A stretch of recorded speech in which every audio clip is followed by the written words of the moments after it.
I started my first business in college 9 years ago. I was dead broke. And last month, I cleared $128,000. So my aim in this video is to hopefully distill 9 years of business advice and give it to you guys in a simple yet comprehensible format that'll enable you guys to not make the same mistakes that I did, and then hopefully achieve your goals a lot faster.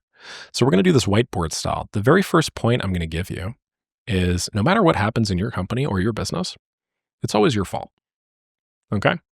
I know this is sort of like a trivial statement to make for a lot of people, but I just want you to consider it.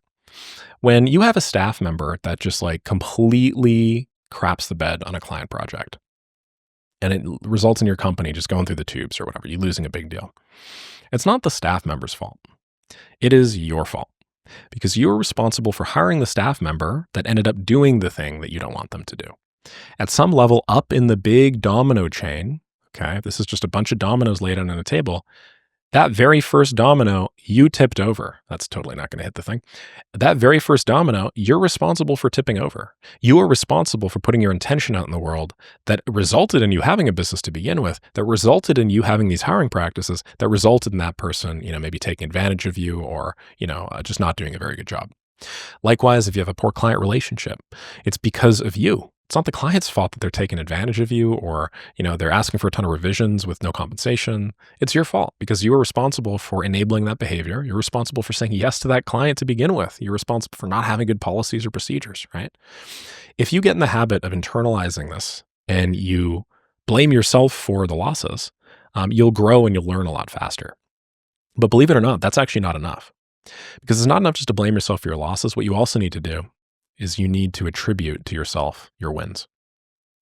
Now, this left half, I understood pretty intuitively, I want to say, most of my business life. And so I picked all that up very quickly. This right half here, where the good things in my business are also my fault.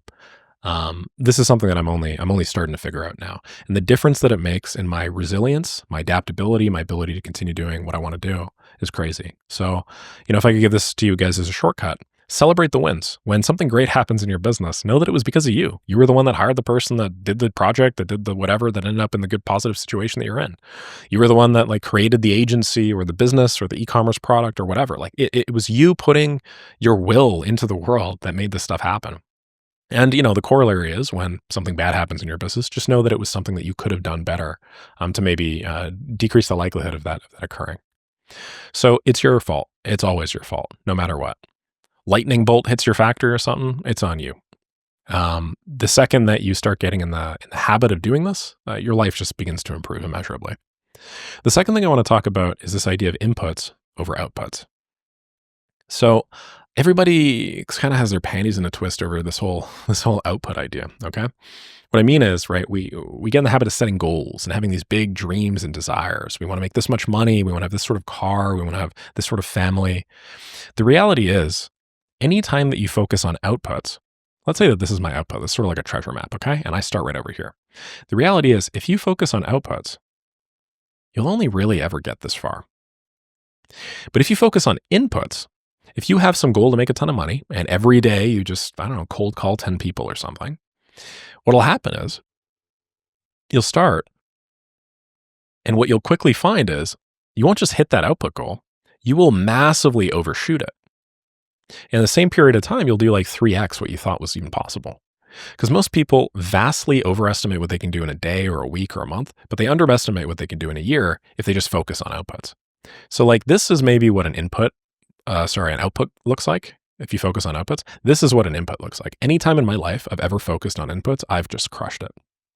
And believe it or not, inputs are actually a lot simpler to conceptualize than you probably think. Inputs aren't something amazing or crazy or super complicated. They are literally things like send 10 job applications a day on your favorite freelance platform. They're send 50 cold emails a day. They're record 3 custom videos. They're, tell your wife that you love her every day or something. I'm not a relationship guy, but I hope you guys understand kind of the point that I'm making.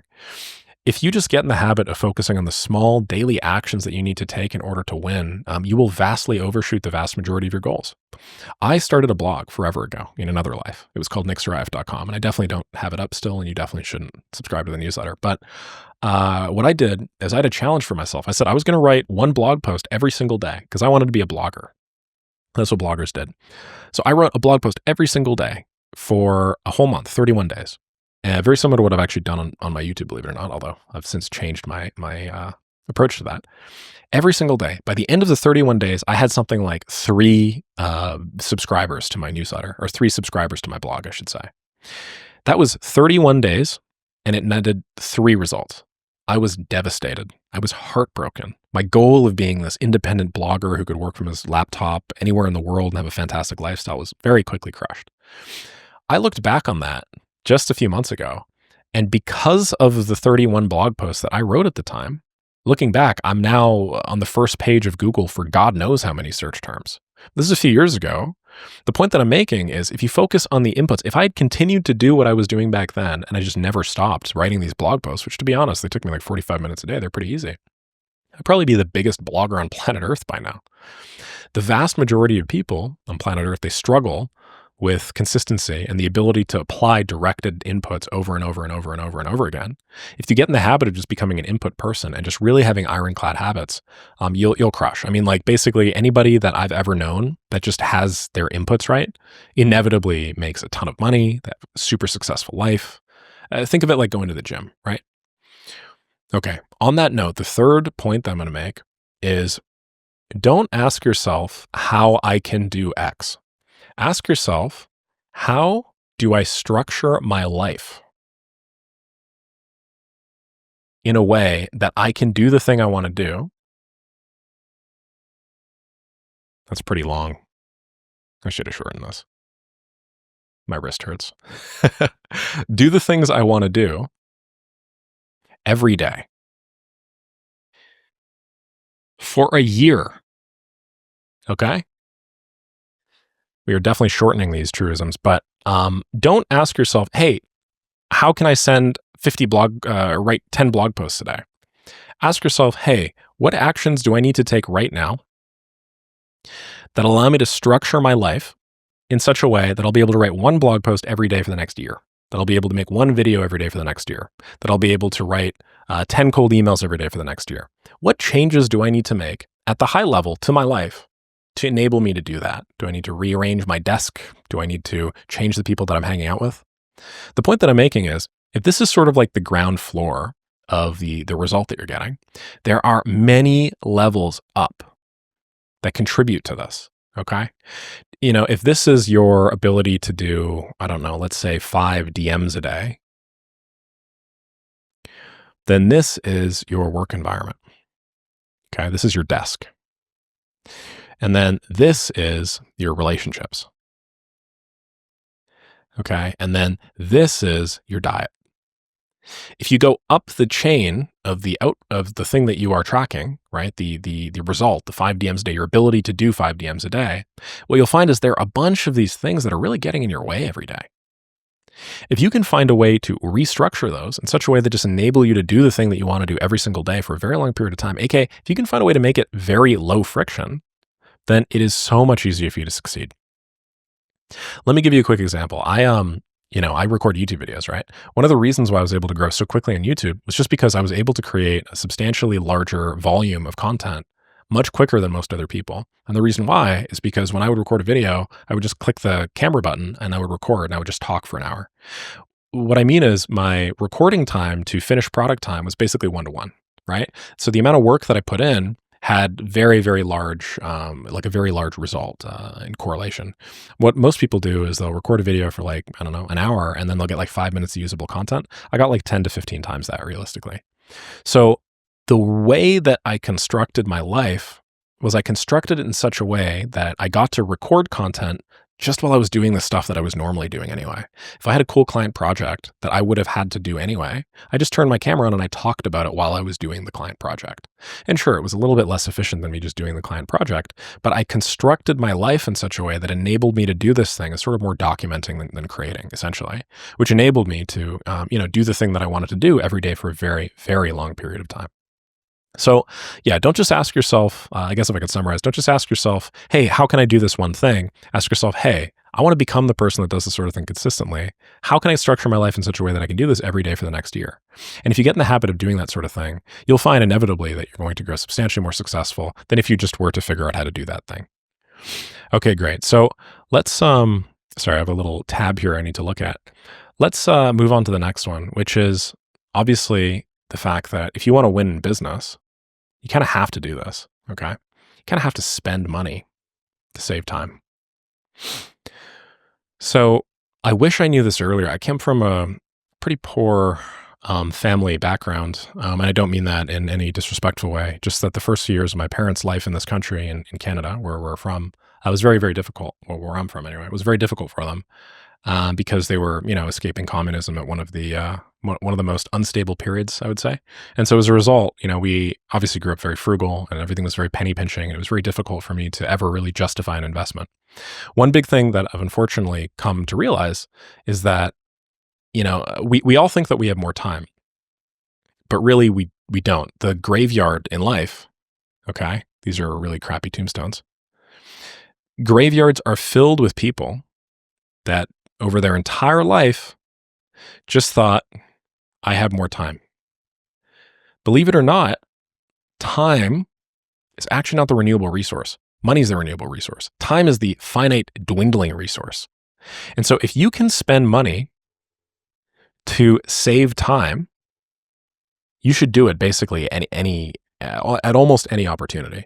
Obviously, we can get more complex here. There's like the internal hourly rate. If your hourly rate is, I don't know, like $50 an hour, and if you could save something that's $60 an hour, then obviously you should pay if you could pay $50 to save an hour and your hourly rate is $60 an hour, you should obviously pay $50 when you can. But really, even in those instances where whatever you are buying is actually less cost efficient, I want to say, than the money that you would spend to acquire it. My honest take on things now that, I've come into substantially more money and, I've sort of like unscrewed a large portion of my thinking is that you should actually debias even further. And you should do something like, if I could spend $50 to save myself $30 of time, then I should, because time is just it's so precious. It's so unbelievably priceless. There's almost no way that you can really qualify or quantify that.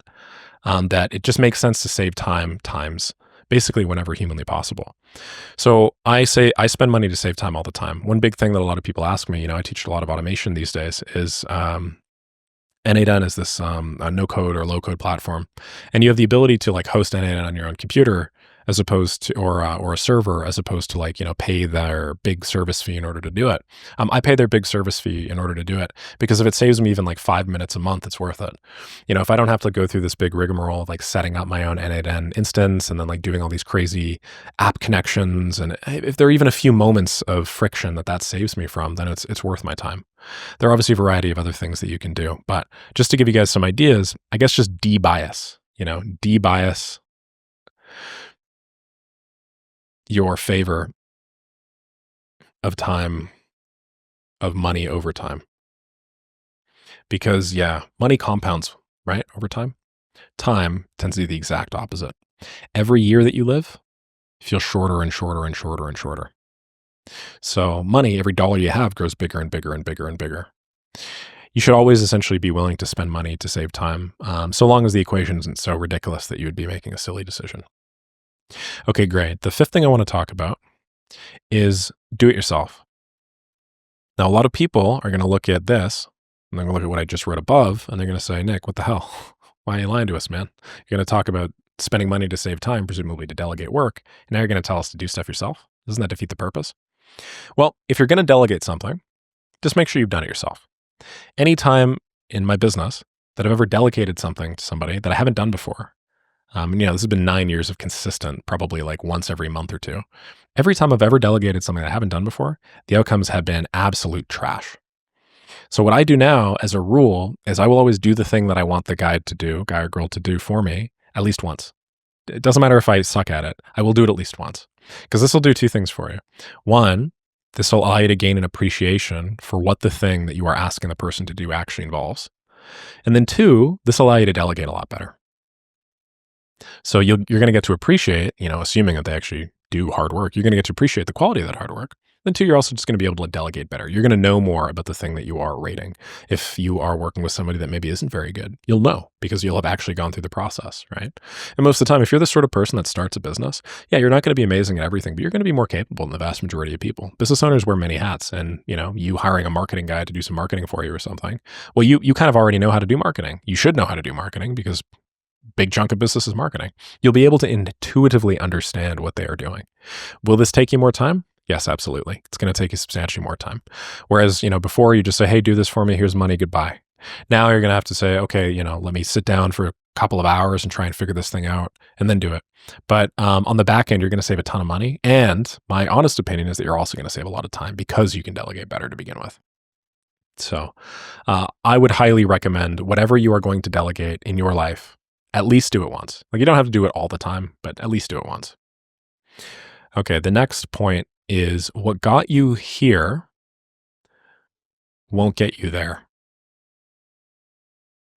Now, I think you probably understand what I mean by this, but there is a very different set of strategies. This is like our little graph of progression. There's a very different set of strategies that enable you to make it, let's say here, this is 0, and this is 1, and this is 100, versus here, okay? The distance from 0 to 1 is going to require a ton of different strategies that you're throwing at the wall, approaches that you're doing, different types of lead gen, different types of marketing, different understanding, consistency, relationships, whatever. So what got you from 0 to 1 isn't necessarily going to get you from 1 to 100. If you just do the same thing, right, it's not going to allow you to make progress. It's like different sort of ground almost, right? Like if you're starting over here and there, I don't know, just a bunch of lava rocks or something, you're obviously going to have to have a different approach to getting over those lava rocks than if they're just a bunch of crazy spikes all over the ground, right? The point that I'm making is like the business terrain, just silly video games examples, man. The terrain that you are going to be navigating at different parts of your business journey will necessitate different strategies. So, if you do the same things if we make this concrete to business, if you do the same thing at that you did to get from 0 to 5K a month, it will not work if you want to go to, let's say, 100K a month. I mean, it'll work to some capacity, but it is not the most optimal and most effective way to do it. What you need to do instead is you need some different, wonderful, cool blue strategy. And you need to constantly be recalibrating your approach depending on, the current income level that you're at, because income levels tend to correlate with, problems and so on and so forth. Okay. Another point I want to make that's related to a few of the other ones that I made earlier is you should be patient with results, but impatient with actions. What do I mean by this? Remember earlier how I was talking to you guys about my blog and how I did 31 blog posts and I basically got nothing. This is basically what it looked like. These are the number of blog posts that I posted. These are the number of views. So I did 31 in a row and I got nothing, right? Well, the reason why I didn't continue with that is because I was way too impatient with results and I was nowhere near as impatient as I should have been with action. If I just zoomed out a little bit, okay, what actually ended up happening is after I stopped, I grew like this. But because I was so hyper-focused and so zoomed in on this little part of the graph, I failed to see that that was even possible. Now, if you just zoom out a little bit, if you become a little bit more patient with results, what you quickly realize is that basically everything in your life that you've ever wanted always takes a little bit longer than you thought. Almost always is a rule. And even if it doesn't take more time than you thought, then anticipating that it will leads to substantially better outcomes because now you're focused on the inputs, which allow you to overshoot those goals. So be patient with results. Note that anytime that you're talking to the market, there's always a little lag. Okay. If you've ever played any video games, like competitive video games, I know I've brought this up before, but there's always a lag. No matter what you do, you'll press the right mouse button and then your character will make a little action, but it'll take 50 to 100 milliseconds depending on your paying your latency or whatever. Life is basically the exact same. It takes a little bit of time between the action or the input that you provide and then the output. And you're better off just pretending you have a little bit longer of a lag, a little bit longer of a ping, if that makes sense. Now, on the flip side, you should be extraordinarily impatient with action.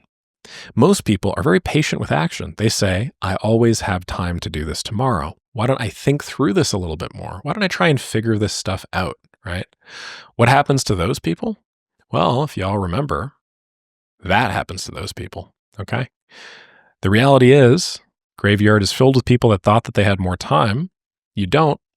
You have no idea what's going to happen with whatever you want to do in business or in life.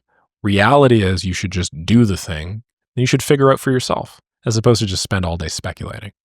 So if you wanted to do something, whatever it is, man, start a business, go on a hot date with your coworker, whatever it is, like do it now. Be extraordinarily impatient. You don't have tomorrow. You really don't. You have no idea how long this opportunity is going to last. And it's probably going to last a shorter amount of time than you realize. And it's going to take you more time than you think in order to acquire the thing you want to acquire. So both sides are sort of fighting against you. Okay.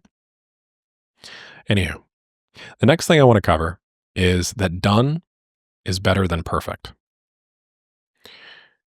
As you guys could tell, a big part of the philosophy that I think I've had to unlearn over the course of the last 9 years or so of starting my business is this idea of perfection.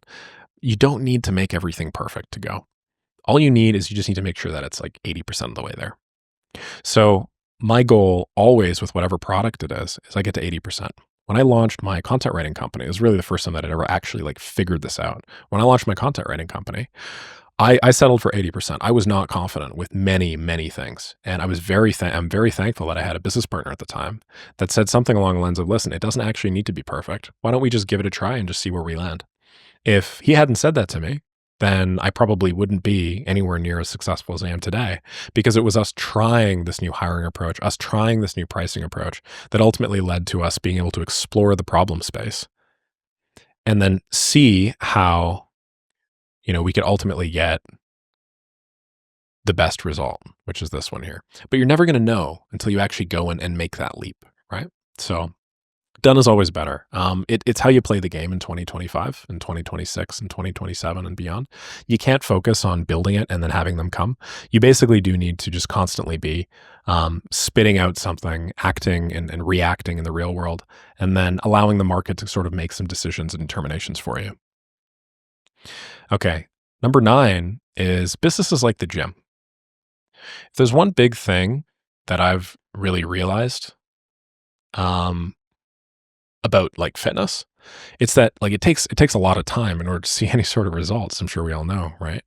Now I'm not like the most jack guy on the planet, but I do have a 12 pack. No, I'm not like the craziest gym rat on the planet, but one thing you learn pretty quick in the gym is that like, if you had 2 possible universes, okay, in the first you do 10,000 bicep curls today. And then the second, you do 30 bicep curls, okay, every single day or every 2 days for the next year or something. Like, in which universe do you think you're going to be fitter? Well, obviously the one in which you do a little bit every couple of days as opposed to like a ton on one day. Now, the reason why is because your body obviously requires some time in order to like, upsert the freaking myonuclei or whatever, right? It's a little bit beyond me at this point, but, your muscles need time to build. Believe it or not, business is the exact same thing. There are a lot of processes that are outside of our conscious awareness or control that need to occur in the background in order for you to see a result in the thing that you're looking for. When you send out that outreach, or when you hire those people, or when you work with new clients that you never thought you'd be able to, when you create that content, there's so many background processes that are going to be occurring completely unbeknownst to you that need to occur, and they require time to really mature and flavor before you get any sort of result from that. So if you are, if you lack the ability to really sit down and allow that to happen, then you're not really going to get anywhere. You can't wait until the last second and then just do 10,000 bicep curls if you want to grow really massive arms, like me. You need to do a consistent amount of work every day for a very long period of time. So the next point I'm going to make is hyper relevant if you've been watching my AI content. And that's that business is like the gym. No, it's beware of shiny objects. Looks like my monitor was so shiny, I was just repeating the same thing. It's beware of shiny objects. I know we talk about this a lot. You've probably seen 1,000,001 videos about shiny objects, but the truth is there are a lot of opportunities in life, especially the second you start seeing success. And it's actually more powerful to say no than it is to say yes. Like, have you guys ever watched that movie Yes Man from way back in the day? Um, Way back in the day. Oh, geez, how is that actor's name not coming to me? Insane. One of my favorites. Anyway, the premise of it is it's a man that just starts saying yes to everything, and his life ends up improving and changing and getting really wacky and really exciting, because before he was the sort of person that said no. Well, the reality is you should probably be more of like a no man or a no person to generalize, because I can't tell you the number of amazing opportunities that have landed on my desk just over the course of the last like 6 months or so, as I've taken off with this info product business, that had I said yes to any one of them, I probably wouldn't have achieved like half of what I've been able to achieve today. There's so many time sinks. There's so many opportunities to just be misled. You live in this minefield of shiny objects, really, especially if you're in like the AI and automation space or any sort of technology. The reality is it's the dull looking, boring things. I mean, this doesn't look boring. It kind of looks like a cool, sexy sapphire. I don't know. It's this ugly rock thing, okay, that you need to be focusing 90% of your effort on, because these shiny objects are just that. They're just shiny, okay? They're all like pyrite or whatever the heck it's called. These things don't actually yield any sort of result for you. Or if they do, the reality is it takes too much time and energy to start up whatever process is necessary to make money with these things, such that if you go ahead and actually do, you lose time that you could have otherwise focused on building the thing that you knew actually worked. Okay. This is called opportunity cost. And I attempted to draw a coffin here. But hopefully you guys see that the idea is beware of shiny objects. There's a ton of opportunity costs associated with putting time and energy focusing on things that are not the main thing that actually makes you money. If you find something that makes you money, okay, for instance, you're at the casino. This is an example I provide in Maker School. You're at the casino, okay, and you're playing slots. And there's this little thing that you pull, right? You pull this little lever. When you pull it, then you hit a 777, and then you make $1. Okay. Now, every time you pull this lever, you start realizing this thing's broken. Man, I just made $1. Okay, now I made another dollar. Now I made another $1. That may not seem like the craziest find in the whole wide world to you. But let me be clear, the people that are rich in life, they just find levers like this that pay them a middling sum of money. And then all they do is they just pull that dang lever all day long. You're not going to have some amazing, shiny, zero to hero thing overnight. In reality, you're going to have some boring little lever that pays you some pittance. And your job as somebody that's going into business is just finding a way to pull that lever as often and as effectively as possible. So look for the boring things, right? Boring but big, the boring, monotonous, super underlooked businesses are usually some of the highest performers. I mean, I started all of my first businesses in the service space, right? I'm no longer predominantly in the service space. Now I'm sort of in like the education and the coaching space, and I guess just like the videography and production space. But when I started, I mean, I was going door to door selling local marketing services. I was going, I was buying leads off of various lead aggregators to sell wedding videography services. Like everything that I was doing was just like a boring company. I wasn't doing like AI technocrat BS. I wasn't trying to revolutionize public transportation. No, it was just like small little wins accrued over time where it's like, okay, this thing makes me $1. Oh, is that another lever over there that makes me $1.50? Okay, I should probably focus on that. Oh, no way. That's another one that makes me $2.50. And over and over and over and over again. So beware of shiny objects. You need to be able to restrict your focus if you want to win today in 2025, 2026, and 2020X and beyond, because there are just so many, and the rate of change, especially in regards to artificial intelligence, is just going to continue increasing. So that if you don't cultivate that skill today, you will never have the opportunity to cultivate that skill. All right, I have a little bit more pointed of a tip here. But if you sell small ticket, then agreements don't matter. What do I mean by this? Well, generally speaking, if you're selling something that's like, I don't know, let's say it's like less than $1,000. If you're selling something that's like less than $1,000, like you don't need to sign an agreement. Some people are going to want an agreement, but don't get caught down in the legalese. Any situation I've ever had where I had an agreement that was for something, maybe even more, maybe under $5,000 realistically, and the person did not fulfill their end of the bargain, it did not make sense for me to go after them. It did not make sense for me to spend the time and energy on this silly legal process, when realistically, I could have just been focusing on acquiring more customers instead. I know that when somebody wrongs you in business, and it'll certainly happen, the tendency is to go after them with everything that you can, not just for ego preservation purposes, but because, we all believe at some deep level in like karmic balancing of the universe, I'm sure, right? We want the scales to be even. But the reality is, all the time and energy that you are facing, that you are factoring in and giving to this person that may or may not have wronged you on a small ticket deal worth $1,355, all this time and energy is delivering you a subpar ROI relative to just like acquiring new business. So I had to learn this myself the hard way. I've worked with a number of businesses that have hundreds of thousands of dollars outstanding. Every minute that we spent attempting to acquire, and first of all, your business should never be hundred thousands of dollars outstanding. There's obviously systemic problems with these businesses. So I'm not telling you guys to be in that situation or that sort of situation is okay. But in all of the situations in which we attempted to claw back that money, it ended up just always being a complete and utter crapshoot. Complete and utter waste of our time. If instead of, looking for that big jackpot, okay, if instead of doing that, we focused more on just like the small little dependable lever, like I was talking about before, that you could just pull all day long over and over and over and over again to make money, then, if you break it down per unit time, right? If we spent 100 hours trying to acquire, I don't know, let's just say $10,000 in missed contracts, like this is only $100 an hour. If the business itself values itself at more than $100 an hour, and maybe you could make like $125 an hour pulling this puppy, then you should have just been doing this all along, right? So be very wary of, I guess, the opportunity cost more generally. And yeah, I wouldn't really worry about agreements. Like, just work with people that you trust, work with people that you like. Sure, you can stick like an agreement area down there, but don't expect it to be legally enforceable. Don't worry too much about hiring lawyers to do all of that fancy stuff for you. In practice, it doesn't matter. And let me just like cap this off with, of course, I'm not a lawyer and this is not legal advice. So if you don't use an agreement or something, and then you end up having to claw out $500 or $1,000 because some person perceived that, you did something that you cannot legally defend against, fine. But just understand at the end of the day that this is all small fry stuff. Okay. It's all very small fry stuff. And if you catch yourself in like small claims court or something for a few hundred or $1,000, odds are that time would have been much better spent just going straight to the big leagues. Okay. On that note, everybody is a salesperson. This is something that I had to learn the hard way many times because I was a salesperson. And I thought that salespeople were necessarily like me. When I started one of my first businesses, we were door to door, and I was doing, 50 to 80 businesses a day, knocking on their doors. And so I had a very stereotypical idea of what like a salesperson looked like.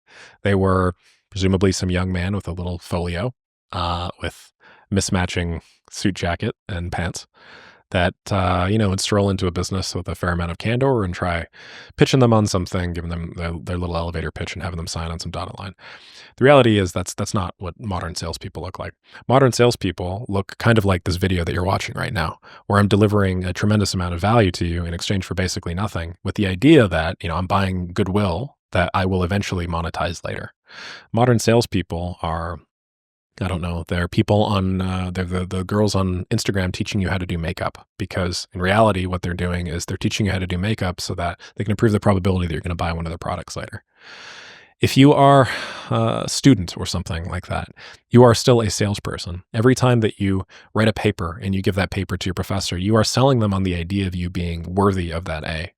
If you are in a relationship, and, obviously people like to avoid this whole relationship side of I guess this concept, because we all have, I don't want to say not pragmatic views on relationships, but I think, we all have this sort of idyllic view. The reality is the person that you're with, you are in some way selling them on your character every day. When you show up and you do your best and you make them very happy and so on and so forth.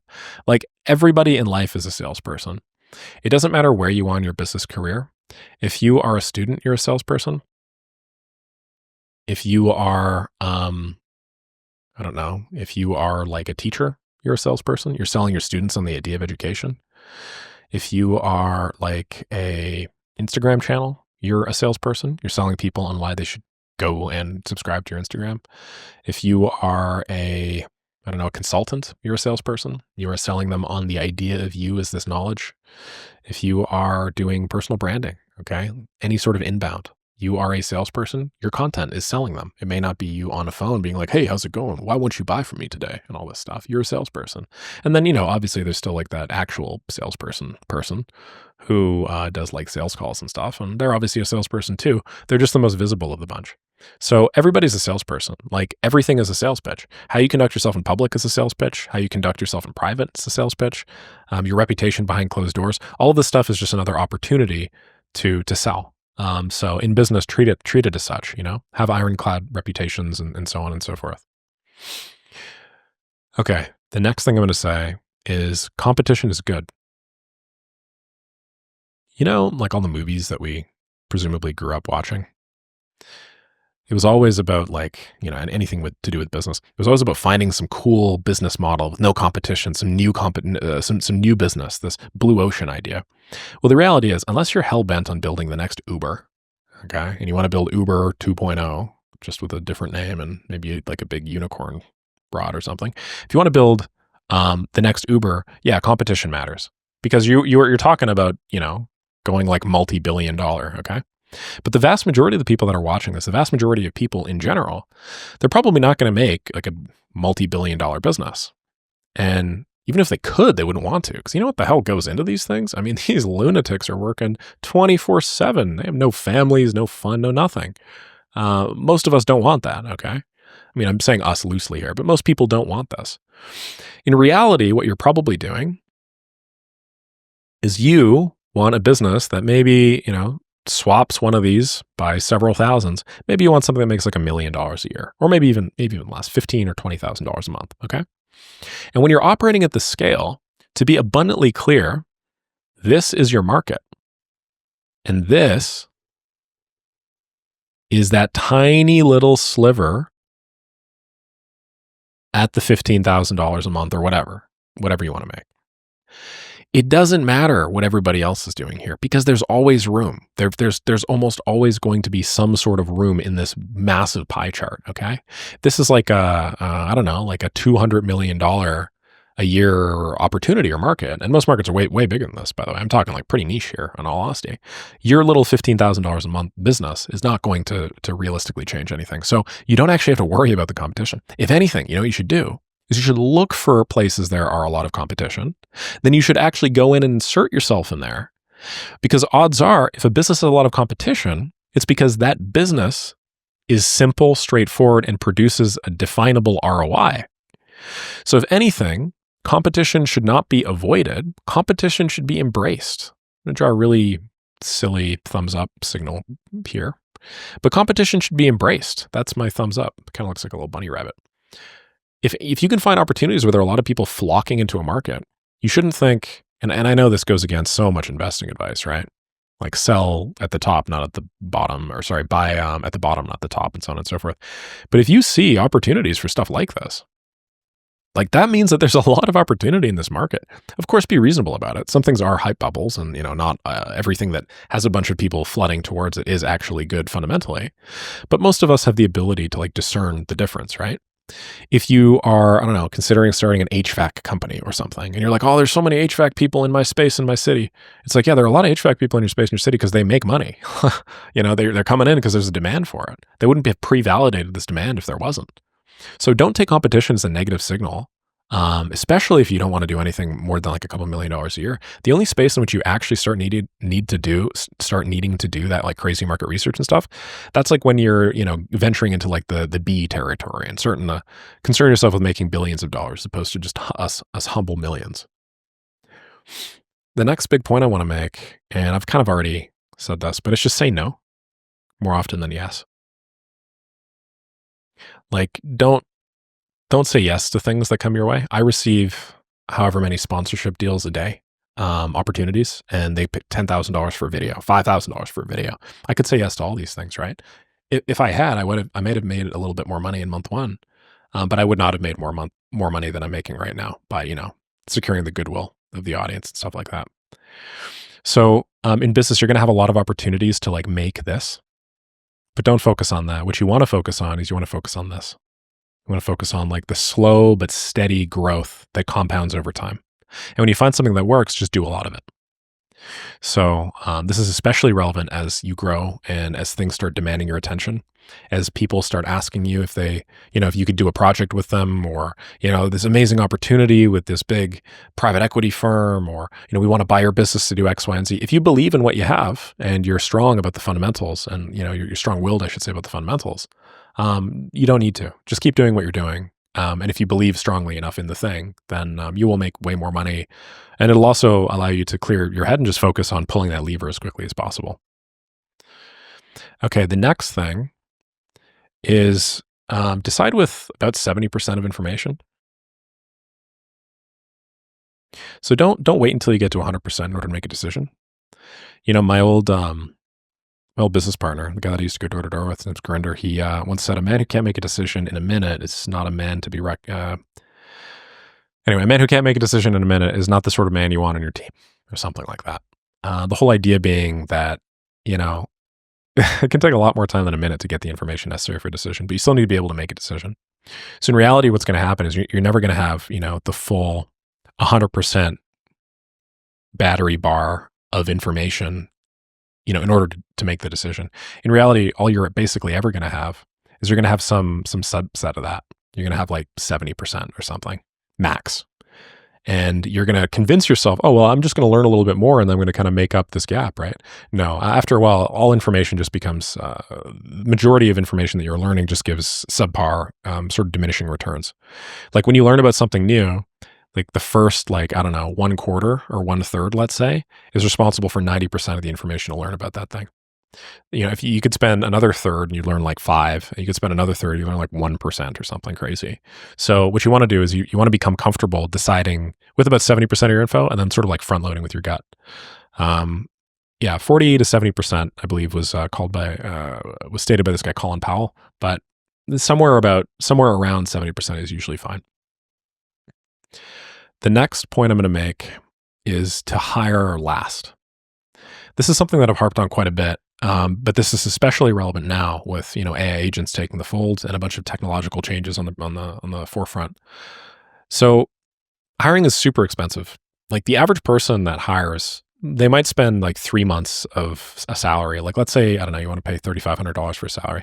The average person that hires somebody, when you get somebody in month 1, you're not actually just paying $3,500. Okay. You're paying substantially more than that because, first of all, they don't know how to do the job most likely on month 1. So now you're actually paying extra in training. You're taking time from you. You're taking time from other people. You are paying for mistakes, and you're paying for, even if it's good, it's still subpar work most likely. And then on top of that, what you're also doing is you're paying for regulations. A lot of states and cities and countries around the world, especially the EU, which is unfortunate. They just have so much bullshit, to be frank, around the hiring process. You're paying for PTO, you're paying for some sort of mandatory leave, you're paying for a certain number of sick days, you're paying for all this stuff.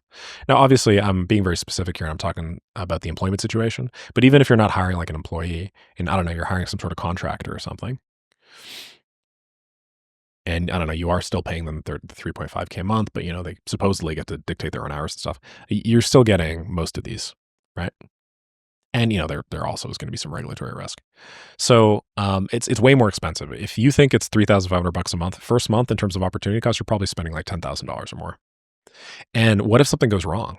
Well, now you just paid this person a whole month of salary, okay? And now you got to hire another one at another $3,500 a month. And now you also have to pay, interview time, like your own interview time. You have to hire, look through a bunch of other people that aren't that person to make that decision. It's crazy. It's crazy. To be blunt with you guys, hiring is like the hardest and most difficult and most annoying part of business.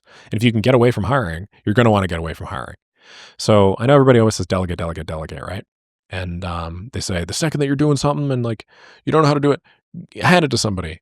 But obviously my approach is very different. I would almost never recommend you hire for a role, for a long-term role today, because we also have so many technological changes that are just invalidating the need of a hire. Like, why would you hire somebody that you have to train, that makes these mistakes, that gives subpar work, that you have to do regulatory issues with, that you got to pay severance, you got to do all this stuff, when you could just pay a model, a few $100 and then take an additional 30 seconds of your time to do outputs. Like it's really not a big deal. And that's with today's level of technology. Try, 3 or 4 years from now. So don't hire first, always hire last. Try and build systems out that enable you to do the thing that you're hiring for. My recommendation for you is to list out all of the job duties, sort of like a table. Like if this is I don't know, like the role, these are the duties. Like actually go and like list out I don't know, maybe you're hiring a cleaner. Oh, well, cleaner is not a good example. Sorry. Maybe an editor. That's what I meant to say. You're hiring an editor, right? What does the editor do? The editor takes this input like a draft and then turns it into like a finished product. Okay, what else does the editor do? The editor, I don't know, messages people when things are overdue, right? When you start doing this, you'll very quickly realize, if we just like take the person out of it, that all these things, or most of these things, are actually just doable with technology, or at least partially doable with technology.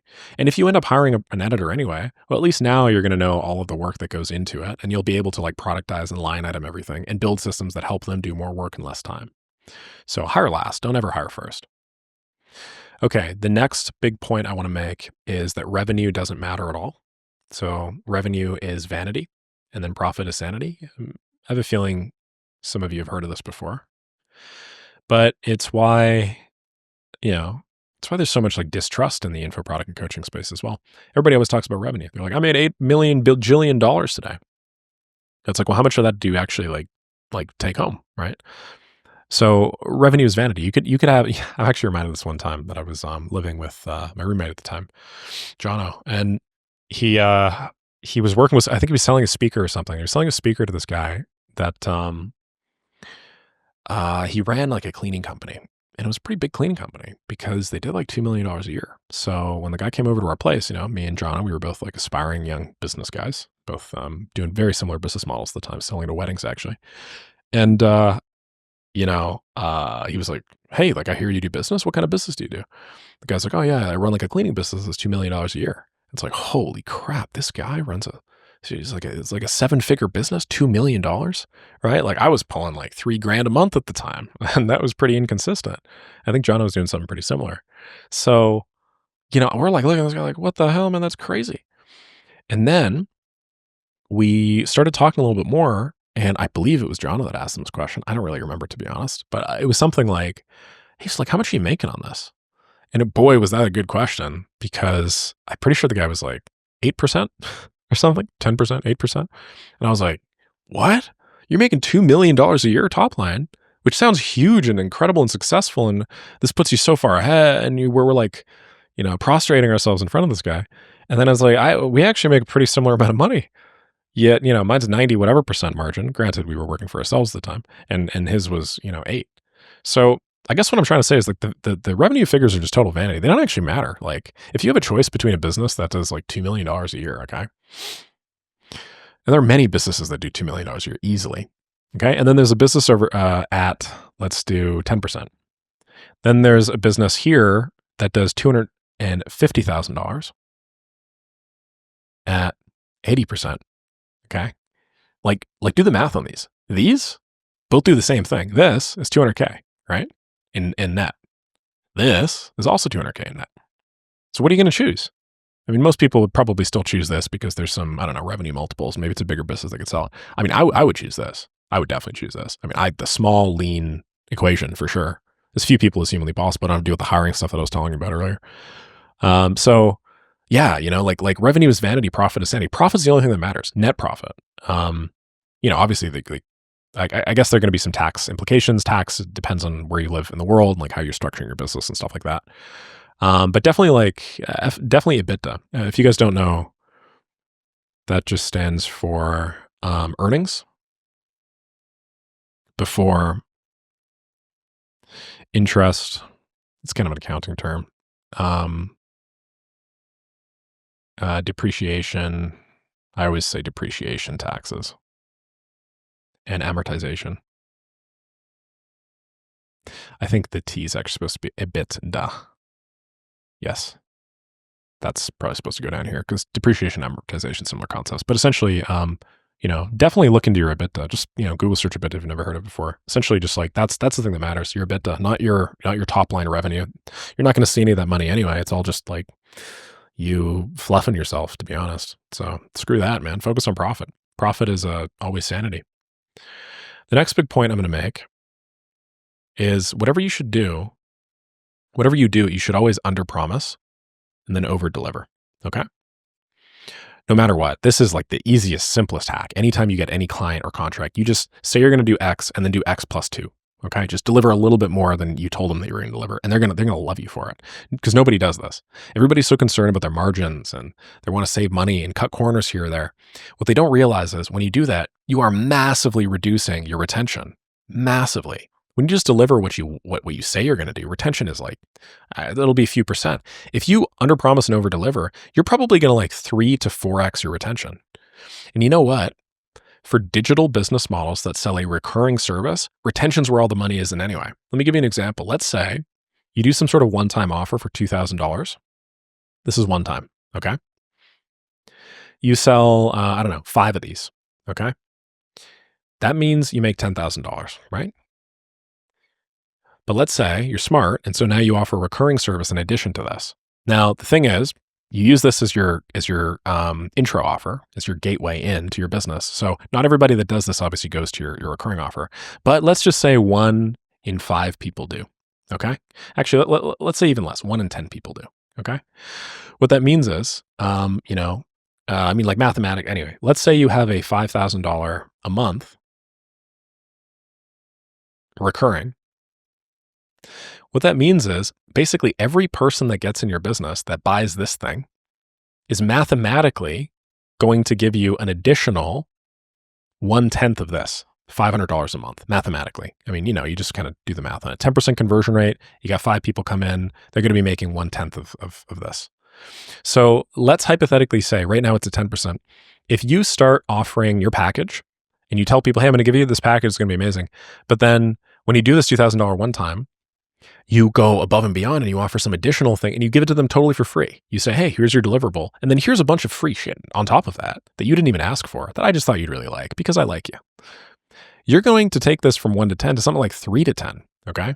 You're basically going to triple this puppy. You're going to go, what's that, like 1.5 out of this 5 people? Like in addition, you're going to make $7,500 a month. And let's say your churn is 6 months. You will have effectively given yourself, an additional $45K of revenue. If you just added up future contract value and stuff on top of the $10,000. Like basically you just took your net earnings from 15K, be clear,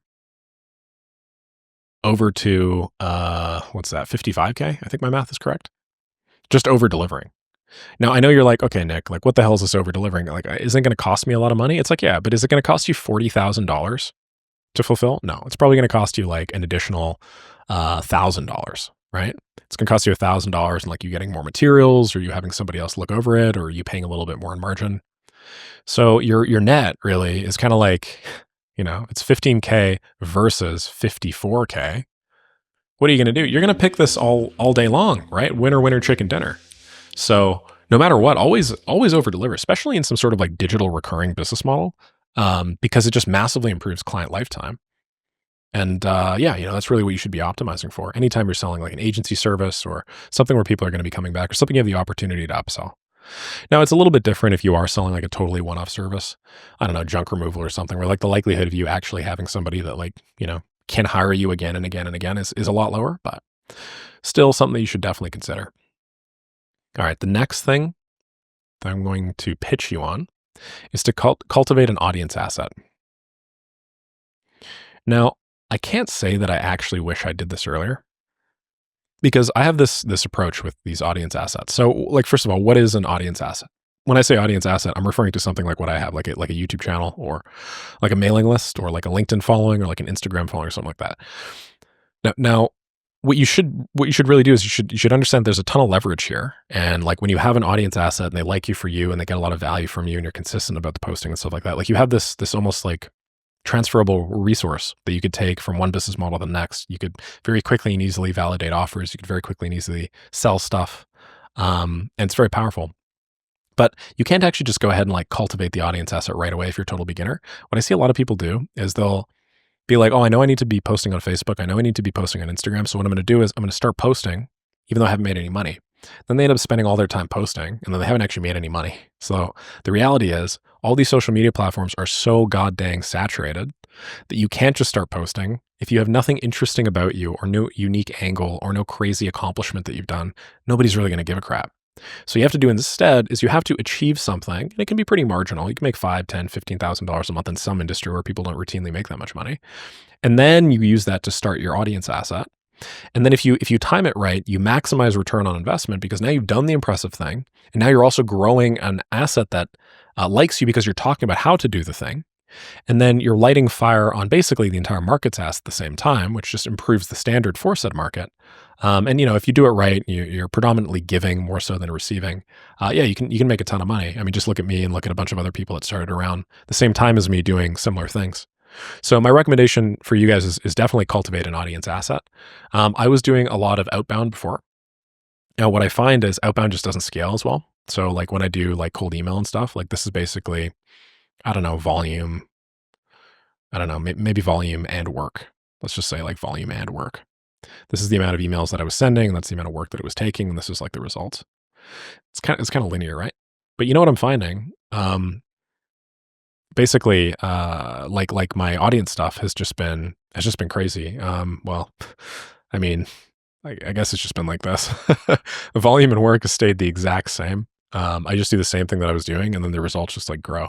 So maybe it's not actually like this. Maybe it's like this, realistically, right? If this is the volume and work that I put in, then that is the result. And the reason why is because it just takes, a very similar fixed amount of time to produce the content, and then the content just gets seen by a lot of people. The value is, if you've done what I've said before and you've constructed your lifestyle in such a way that enables you to produce a large amount of content or do the sorts of things you want to do, like content production easily, and it just slots into your day to day, then you can do all of this while you are still building the thing first. But yeah, generally what you want is you want results first. And then after that, you want some sort of audience. And the audience will help you get more results. I get tons of like leads from my YouTube asking me to build systems for them, which enables me to use that as social proof and a bunch of other things, which enables me to get on this like basically like business flywheel. Okay. That's my business flywheel. Looks kind of like a happy birthday cake. So yeah, that's my main recommendation for you on that front. There are obviously a variety of other things that you can do in order to build the audience asset, but I won't go into the specifics of implementation there. If you guys find any of that interesting, just head over to Nick's Arrive Daily Updates. It's my other channel where I discuss basically what I'm doing to grow my own personal brand, just because I know there's slightly different audiences here versus there. So yeah, if you want to listen to me yap on all day about my Instagram strategy, that's the place to do so. Okay, the next big thing, this is especially relevant in the 2020X years, is distribution over product.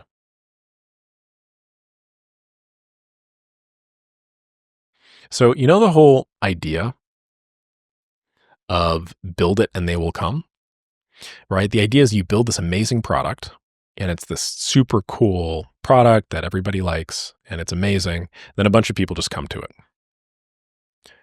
Well, I hate to break it to you, that doesn't exist in 2025. What you basically do is you build a bunch of people that come to it, and then after you say, hey, what kind of product do you want? Hey, do you like this sort of product or that sort of product? Hey, if I were to sell you this, how much money would you pay? Then after, you get to build the most amazing product ever for all of them. But you have to focus on the distribution first before the actual product if you want this to happen. And the reason why is just because there are so many products out there nowadays. And the market sophistication is just getting so unbelievably nuanced that you basically need to be able to cater to the wants and the needs. I'm a much better artist than I thought. You basically need to be able to cater to the wants and the needs of exactly the audience and exactly the group of people that you're selling to. And if you build a product before you know exactly what those things are, just off your gut feeling, the likelihood that it'll succeed is very, very low. There's a very, very low chance. Okay. It's probably not going to happen. This is sort of like the, I don't know. I don't want to say, no, it's not like the scientific approach. This is like the artist approach where it's like, I feel it it's like the Steve Jobs thing. I feel it in my bones. Like the people want this, right? Reality is you don't really know that people want this. It's much better to be a scientist than it is an artist. The way that the scientist does things is they'll take more time to see results than the artist will on the cases where it works. But generally it's like this. right? They may start at the same spot or maybe even lower, but then they'll get a little bit better with the product and then get a little bit better and get a little bit better. And then because they have the distribution, they can do this. So focus on the distribution first. It'll allow you to become a scientist as opposed to an artist. It'll allow you to actually like build things that the market wants. And then it'll also just allow you to like be a lot faster and, I want to say a lot more iterative and incremental and consistent in your approach. Okay, the next thing I want to talk about is your reputation and why odds are you're probably not doing enough to protect it. So, you know how earlier I talked about how money compounds and therefore it's not it's a non-renewable resource. Or sorry, it is a renewable resource. It grows with time, whereas time tends to like inverse compound. Well, I want you to think about reputation in a very similar way as money. Not in that you should trade it, but that it grows. If you have X reputation today, you'll have like, X squared reputation. And then you'll have X cubed reputation. And then you'll have X to the 4, X to the 5, X to the 6. If you can hold on to your reputation, it'll grow much faster, basically outpace you. So the benefit to this is in, the 2020 years, reputation and authenticity are basically at a premium. It is so unlikely that the people that you work with will have a reputation because we've all just been scammed to death. We've all been sold a bunch of bullshit in the past. Based off false premises and stuff like that, that like, as a result, the supply of reputable people has gone way the hell down, meaning the demand for this has gone way up. So if you have a reputation, you get to take advantage of this like crazy demand for it. And then you also get to grow it really, really quickly. If you could build a solid ironclad reputation today in like 5 years, that reputation will be worth 100x what it is now. And you'll have been in demand the entire time, which will help a ton. So definitely protect your reputation. This has been pretty cornerstone to like the way that I've done business. Just because I know how important, or I can see how important it'll be to be authentic, especially in an age of like hyper accelerated AI media everywhere. But yeah, those are more or less my thoughts. I wish that I had known all of this stuff when I was starting my business, my very first one, my event management company. To make a long story short, I basically started an event management company in college specifically because I really liked going to parties and I thought that I could just throw parties and get paid for it. The first couple of parties that we threw were like not at all legal and they did not at all go very well financially, but eventually we actually got sanctioned by the school and that enabled us to pick things up and make a little bit more and a little bit more. If I had known even a fraction of what I knew back then, I probably would have been able to run not just the most successful party company at the university like we did, but probably the most successful party company in like the entirety of the province that I was living in Canada. Maybe, a big portion of the country, to be honest. These are those gems that may not necessarily be easy to internalize. Like they're easy to understand at surface level, but they're very easy to like they're very difficult to like take deep within yourself and really get until you've had a failure, which is why I've tried to so viscerally show them to you guys, illustrate them and document them like I have. So I really hope that this helps. I really hope that, you guys got at least a fraction of the value that I did. I think that there are a lot of different ways to go with business, and I should make the caveat that this was just mine, and this probably applies better to me than it does to everybody, but that doesn't mean that the information here is not useful at all to you. Obviously, interpret it through the lens of your experiences, your past, and your beliefs, and take it and use it to build a fantastic business. I really appreciate everybody's time. If you have any questions about anything that I've talked about here, just drop it down below. I'm more than happy to answer, and I'm also more than happy to do a video based off your suggestions. Otherwise, if you guys could do me a big solid, just like, subscribe, do all that fun YouTube stuff to get me to the top of the algo. And I'll catch you on the next video. Cheers.